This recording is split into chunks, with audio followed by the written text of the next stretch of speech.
आणि परमेश्वराशी आणि जणू यमाशी झुंज देऊन जे बाळ आपल्यासोबत आहे, सगळ्यांना आनंद देण्यासाठी, कसबेकर परिवाराला भरभरून आनंद देण्यासाठी आलेली परी, हिचा जन्म आजच्या दिवशीच म्हणजे 13 फेब्रुवारी 2024 रोजी.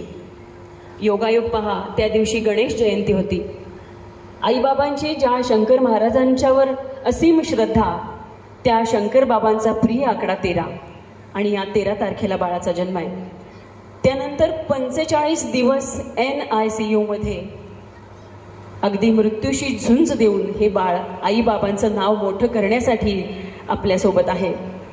आपण म्हणतो ना, 5वी पूजली, 5वीला काय देवानं आशीर्वाद दिला.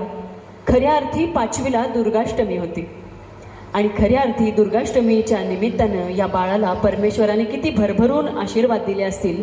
आणि महत्त्वाचं म्हणजे आपली श्रद्धा असेल तर कशी गणित जुळतात बघा परमेश्वरी दरबारात सुद्धा, की 5वी दिवशी सुद्धा दुर्गाष्टमी आणि त्याबरोबरच शंकर बाबांचा जन्मदिवस आणि समाधी दिवस होता. किती अमोल असे योग अमोल यांच्या आयुष्यात जुळून आले आहेत आणि परमेश्वरानं सुद्धा त्याचं कसबपणाला लावलंय आणि कसबेकरांच्या घरी ही गोड परी मुहूर्त साधून पाठवलेली आहे. 100 दिवस जेव्हा या बाळाला पूर्ण झाले तेव्हा बुद्ध पौर्णिमा होती आणि आजचा हा वाढदिवसाचा आणि नामकरणाचा सोहळा गुरुप्रतिपदा. अशा श्री स्वामी समर्थ शंकर महाराज यांच्या चिले महाराज यांच्या आशीर्वादाने बाळ जन्माला आलेलं आहे आणि याच बाळाला आपण आज एक छान नाव देऊयात.